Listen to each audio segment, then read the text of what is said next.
Before James, when there was Laurie Sanson, but you know the work of Rupert Gould. You seen Rupert? Oh yeah, The well, Judy Garland movie. He's doing the Elton John musical, isn't he, at the moment, Rupert, in the West End? Yeah. Okay, here we go.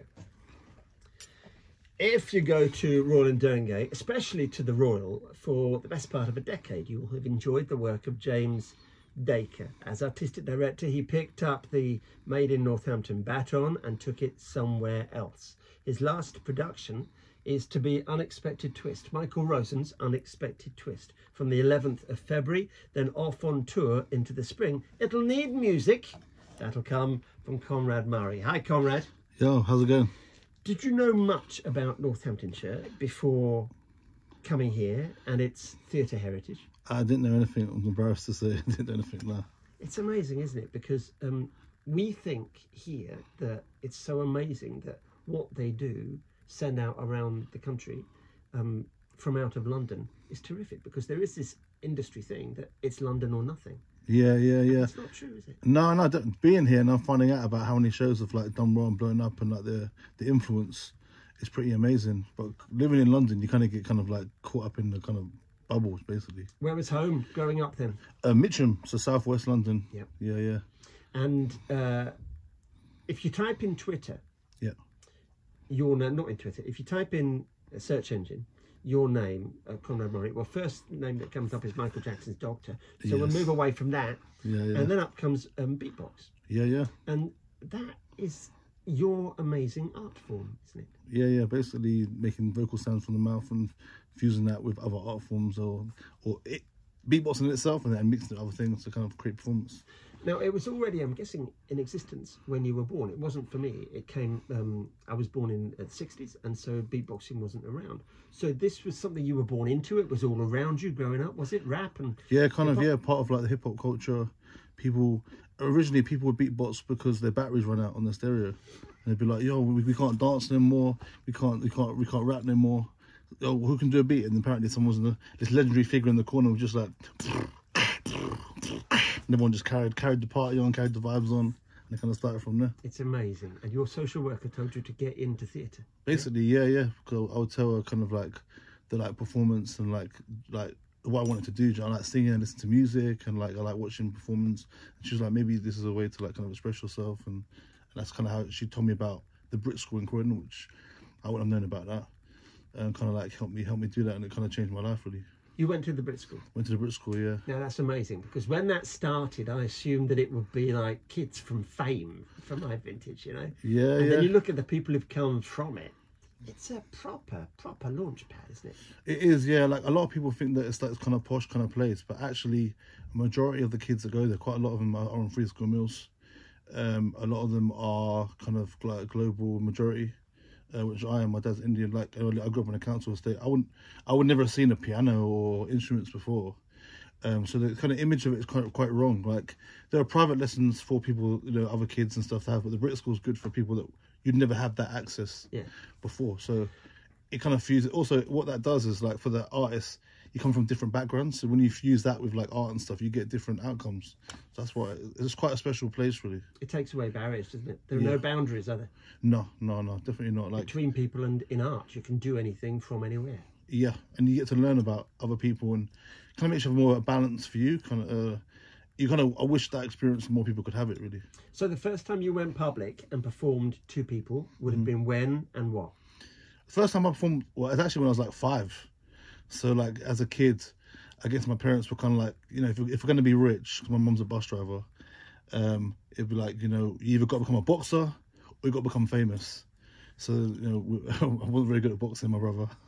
So it would be trying to enter talent shows, basically. So I remember singing just like gospel songs from like primary school. And what you do now with the beatboxing, it is vocal, but it's not singing as I know it. No. It's kind of manipulating it to sound like instruments. So it's not like choral singing either. It's like it because you're all singing, but it's a different edges like. I'm still singing really, but it's just that get those different shapes and sounds to more of a, I guess, a mechanical sound, but it's still voices. And what's amazing for you is from Brit School alumni, you have your own school. You've got your own academy, haven't you? Yeah. Doing beatboxing. Yeah, beatboxing, and it's free. Anyone can come and just learn to beatbox, really. Okay, so for me, the biggest thing to do that, the barrier I would have, the biggest hurdle would be to lose my inhibitions. I would feel really, really self-conscious doing that. Yeah, I guess kind of what we'd say is like, for someone like you, like it's like singing. It's just like having fun, making friends, and kind of trying to present the other side to it, because it isn't just about beatboxing. Beatboxing is a conduit into bringing people into a creative space. So if people come and they start beatboxing, but they end up being interested in theatre, I don't think we're losing you. I think that's great. Like, we've opened your eyes to other things. Well, theatre, I mean, you've done some amazing work. You've got the cap, but if I had a cap, I would doff it for you. Frankenstein. Yeah. That's unbelievable. Yeah. We kind of made our own version of Frankenstein, beatbox version. We toured the UK. We've toured internationally. Made a BBC film. Yeah, we went really well. I was really kind of lucky with it, and it kind of helped showcase the work we've been doing. We've been running for 15 years now, and it was quite a good. We would all those years, and we always felt like you're doing something, but the wider world don't really know what you're doing. So to do something that's kind of recognised in the national press and abroad. Shop window, wasn't yeah. it? Amazing shop window. So the hookup with Royal and Derngate with Unexpected Twist came about how? I got a phone call in Australia with Frankenstein, and James called me and just told me about the show, and he'd heard about I'd done an adaptation with Pilot Theatre Company of Crompton Nights by Alex Wheatle, mixing in beatboxing, rap and grime with that book, and he said, you know, we kind of looking to do something quite ambitious with a book. Are you interested? And I was like, yeah, sounds great. Did you know the book? I didn't know the book. I knew Oliver Twist, but I didn't know Unexpected Twist. But I know Michael Rosen. I think everyone knows Michael Rosen. He's famous, and when I was at primary school, everyone knows Michael Rosen. Yeah, everyone your age knows Michael Rosen. Yeah. So I was like, yeah, it sounds sick. So the Made in Northampton thing is that it's made here. Yeah. And then it's a collaboration with other theatres, and then it goes off around the country. So it's got legs, this one. But you came here to do it. How's it shaping up? You're in rehearsals now, are you? Yeah. It's looking well. We've got like some of the world's top, I would say the top beatboxers, vocalists, singers, plus they're all actors. And we're just shaping the story, Roy's amazing script together to, you know, the story is amazing, but at the same time, you're gonna hear music, amazing music that you never heard before, original music in a way that you probably haven't seen presented before. So it's really exciting whilst they're dancing and doing amazing choreography. And as you've been working with them, getting the sound to be in sync with the choreography and the lighting and everything, are you kind of workshopping it? Are you making it up as you go along, or do they tell you what you want? You create it, present it to them, and then make it all mash. Are you there in a fully collaborative role? Fully collaborative, yeah. So I come with some ideas, and let's work around this. And some of it's like I have nothing, and I say, what we're going to do for this, and let's work it together.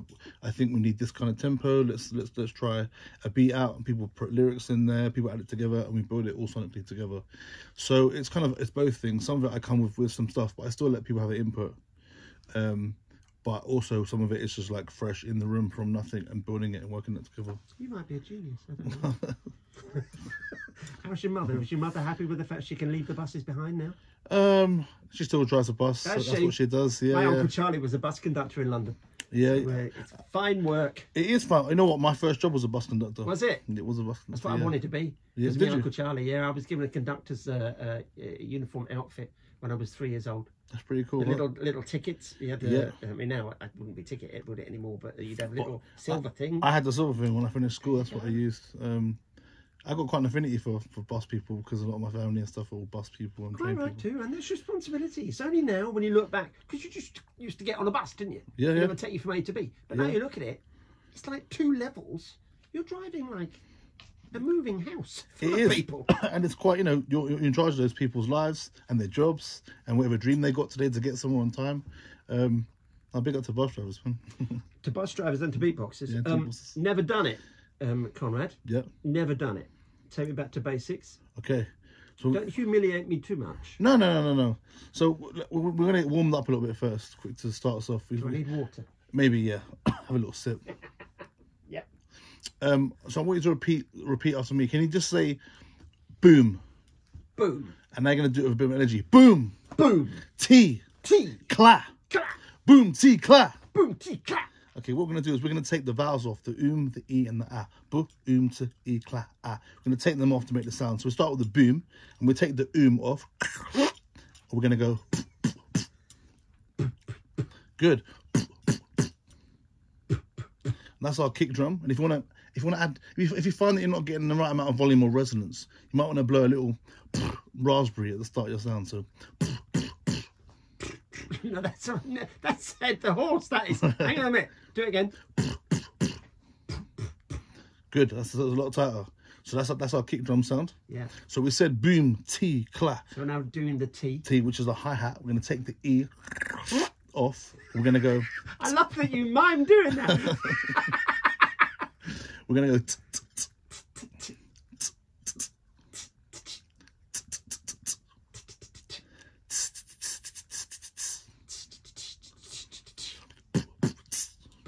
Hang on.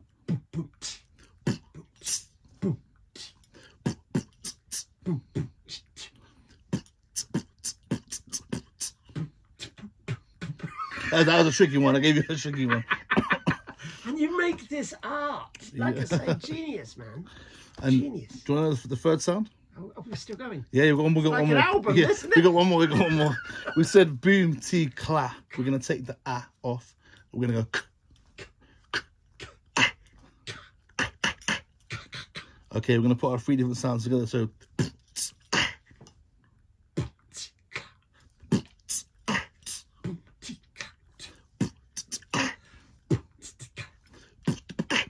Don't be so stupid.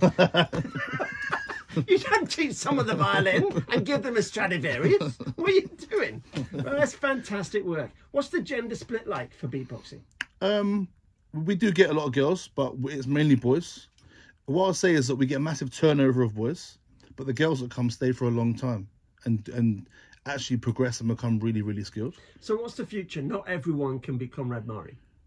No, I guess for us, it's kind of, if you come and you do Beatbox Academy, you learn to beatbox, but you become an amazing beatboxer, that's great. If you become an amazing rapper and artist, that's great. But if you become a bus driver with the spirit of a beatboxer, that's great, you know. But have a lot gone into shows? A lot from your academy into the West End? Yeah, so they have, yeah. So some of our forms have gone into the West End.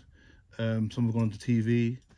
Teaching, with a lot of teaching, and I guess routes they might not have done before, which is really great. And some just say, you know, we get kids from a lot of different backgrounds. So some, you can't save everyone, but some of them say, you know, the most positive memories they ever had was coming to the Beatbox Academy because it's free, it's regular, they always can come, and it's you know, there's not many places you can go for 15 years and it's still there. Yeah. And you'll still see the same adults running it. And what about the age limit? I mean, I am virtually dead. Is there an age point where people think, I can't do this anymore? Because when rock and roll started, it was assumed that, you know, Elvis, Cliff over here, and then McCartney would be finished when they're in their 30s. Well, Cliff Richard has just turned 82, McCartney's just turned 80. The Rolling Stones, a combined age of 7,000, and they're still doing it. You know, is it the same with beatboxing? I think you can keep doing it like everything else. It's a vocation, it's a passion, it's something you can just practice and do. And I've done beatboxing with, you know, people that are in the 90s, and I'd love to see that. Yeah, I mean, they could do it, and like what's great is often with older age groups, they'll be like, I thought I'd hate this. They're quite honest and maybe a bit more brutal than that as well. And then they'll tell you when you walked in, and you think, oh, okay. But I've really enjoyed it. Like one guy, he was in his 90s. He said, I really feel like I'm part of the future now. And I thought it's so mad. Yeah, that's fantastic. Yeah. How long his future's going to be? We don't know. I don't know. I can't say. Well, it's a wonderful thing. Michael Rosen's Unexpected Twist is going to start performing from the 11th of February at Royal in Derngate. And you're a real find. And I always worry when people like you come in to do this thing that I turn it into a novelty by larking around. It's a fantastic art form. And you're as good as anyone I've ever seen do this. And it's nice to see you, so thank you very much. Cool, thanks a lot, man. Cheers. Coming to the show. That's great, man. That was really great. Thanks for your patience. No, thank you, man. That's good. That's cool.